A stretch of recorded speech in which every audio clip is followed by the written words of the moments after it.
ಈಗ ಸಿದ್ದರಾಮಯ್ಯನವರು ರಾಜೀನಾಮೆ ಕೊಟ್ಟಿದ್ದಾರೆ, ಏನ್ ಅನಿಸ್ತಾ ಇದೆ ಈ ಕ್ಷಣಕ್ಕೆ ನಿಮ್ಗೆ? ನನ್ನ ನೆಚ್ಚಿನ ನಾಯಕರಾದಂಥ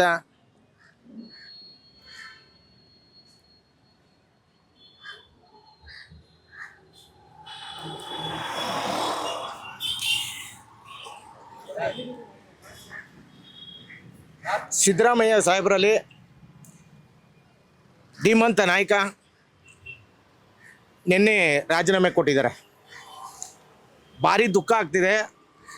ನಾನು ಅವ್ರನ್ನ 86, 87ರಲ್ಲಿ ಸರ್ ನಾನು ಅವ್ರನ್ನ ಭೇಟಿ ಮಾಡಿದ್ದು. ನಾನು ಆವಾಗ ಸೆಕೆಂಡ್ PUC. ನಾನು ಪ್ರಪ್ರಥಮವಾಗಿ ಅವ್ರನ್ನ ಭೇಟಿ ಮಾಡಿ ಅವ್ರ ಜೊತೆ ಮಾತಾಡಿದ್ದಷ್ಟೇ. ಅವತ್ತಿಂದ ನಾನು ಇವತ್ತವರೆಗೂ ಏನು 2026 ನಿನ್ನೆ ತನಕ ಅವ್ರ ಜೊತೆನೇ ಇದ್ದೀನಿ. ನಾನು ಮೈಸೂರಿಗೆ ಬಂದಾಗ ಎಲ್ಲೇ ಬಂದು ಮೈಸೂರಿಗೆ ಬಂದಾಗ ಮನೆಗೆ ಹೋಗ್ತೀನಿ.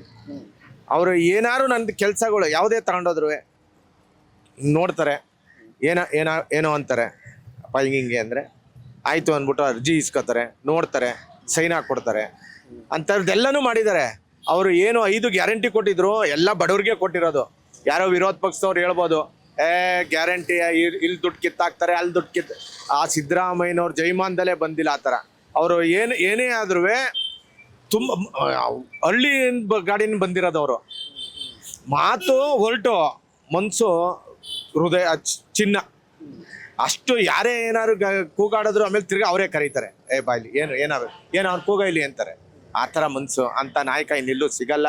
ಇನ್ನು ಮೈಸೂರಲ್ಲಿ ಇನ್ನೂ 50 ಅಲ್ಲ 60 ವರ್ಷ ಆಗಲಿ ಯಾವ್ದು ಇಂಥ ರಾಜಕಾರಣಿ ಸಿಗೋದಿಲ್ಲ. ಇನ್ನು ಯಾರು ಹುಟ್ಟೋದು ಇಲ್ಲ ಸರ್. ಅಲ್ಲ, ನೀವು ಇಷ್ಟೊಂದು ಭಾವುಕರಾದ್ರಲ್ಲ, ಏನು ಅಷ್ಟೊಂದು ಅಟ್ಯಾಚ್ಮೆಂಟ್ ಸಿದ್ದರಾಮಯ್ಯ ಅಂದ್ರೆ ನಿಮಗೆ? ಸರ್ ಅವರು ಬಡವ್ರ ಬಗ್ಗೆ ಅವ್ರು ಹೇಳ್ತಿದ್ರು. ಅವರು ನಾನು ಹಳ್ಳಿಗಾಡಲ್ಲಿ ಓದ್ತಾ ಇರ್ಬೇಕಾದ್ರೆ ಶ್ರೀಮಂತರ ಮನೇಲಿ ಅನ್ನಕ್ಕೆ ಕಾಯ್ಕೋಬೇಕಾಗಿತ್ತು. ಹಬ್ಬ ಹರಿದಿಂದಲ್ಲಿ ಮಾತ್ರ ನಮ್ಮ ಮನೇಲಿ ಅನ್ನ ಮಾಡ್ತಾ ಇದ್ದಿದ್ದು. ಬೇರೆ ದಿವಸ ಮಕ್ಳುಗಳಿಗೆ ಏನಾದ್ರು ಹುಷಾರಿಲ್ಲ ಅಂತ ಅಂದರೆ ಪಕ್ಕದ ಮನೆ ಸಾವುಕಾರನ ಮನೆಗೆ ಹೋಗಿ ಅನ್ನ ಈಸ್ಕೊಬಂದು ಮಕ್ಳಿಗೆ ಊಟ ಮಾಡಿಸ್ಬೇಕಾಯ್ತು ಜ್ವರ ಅಂತ.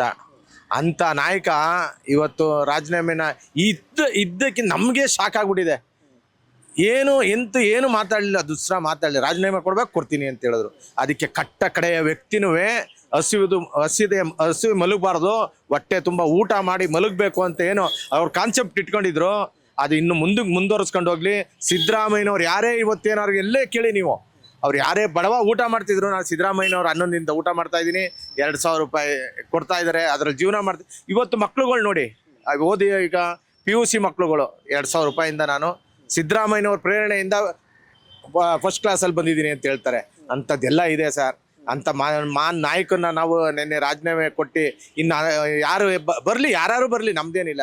ಸಿದ್ದರಾಮಯ್ಯನವ್ರು ಏನು ಹಾಕಿಕೊಟ್ಟಿದ್ದಾರೆ ಅದನ್ನು ನೆರವೇರಿಸ್ಕೊಂಡು ಹೋಗ್ಲಿ ಅಂತ ನಾನು ಕೇಳ್ಕೊತೀನಿ ಸರ್. ಈಗ ನಾನು ಇನ್ನೊಂದು ಪ್ರಶ್ನೆ ಇದೆ. ಸಿದ್ದರಾಮಯ್ಯನವರು ಕಣ್ಣೀರು ಹಾಕಿದ್ ನಾನು ಯಾವತ್ತೂ ನೋಡಿರಲಿಲ್ಲ. ರಾಕೇಶ್ ಮಗ ಸತ್ತಾಗಲೂ ಕೂಡ ಕಣ್ಣೀರು ಹಾಕಿರಲಿಲ್ಲ. ಬಟ್ ಅಭಿಮಾನಿಗಳ ಅಭಿಮಾನಕ್ಕೆ ನೆನ್ನೆ ಕಣ್ಣೀರು ಹಾಕ್ಬಿಟ್ರು ಎಲ್ಲರ ಮುಂದೆ. ಏನು ಅನಿಸ್ತು? ನೀವು ನೋಡಿದ್ರೆ ಯಾವತ್ತಾದ್ರೂ ಕಣ್ಣೀರು ಹಾಕಿದ್ನ ಸಿದ್ದರಾಮಯ್ಯನವರು? ಅವ್ರು ಹೇಳಿದ್ರು, ಅವ್ರ ಮಗ ಇದೇ ವಸ್ತು ಪ್ರಧಾನ ಪ್ರಾಧಿಕಾರದಲ್ಲಿ ಅವರ ಮಗನ ಬಾಡಿ ಇಟ್ಟಿದ್ರು. ಅವತ್ತು ನಿಂತ್ಕೊಂಡು ಹತ್ತಿದ್ದವರು ನಾವು ನೋಡಿರಲಿಲ್ಲ, ಅವ್ರು ಹೇಳೋದನ್ನ ನೋಡಿರಲಿಲ್ಲ. ಆದರೂ ನಿನ್ನೆ ಏನು ಮಾಡಿದ್ದಾರೆ ಅಂದರೆ ಮನ್ಸನ್ನ ಹೃದಯನ ಕಲ್ಲು ಮಾಡ್ಕೊಂಡಿದ್ದಾರೆ. ನಾನು ಯಾರು ಈಗ ಅವರೇ ಮನೆ ಯಜಮಾನನೇ ಹತ್ಬಿಟ್ರೆ ಇನ್ನು ಏನೇನು ಅಲ್ಲೋಲ್ ಆಗುತ್ತೋ ಅನ್ನೋ ಇದರಲ್ಲಿ ಅವರು ಹೃದಯನ ಗಟ್ಟಿ ಮಾಡ್ಕೊಂಡು ಅವ್ರನ್ನ ರಾಜೀನಾಮೆ ಕೊಡ್ತಾ ಇದ್ದೀನಿ ಅಂದಾಗ ನಮ್ಗೆ ಎಷ್ಟು ಇದಾಗಿರ್ಬೇಕು.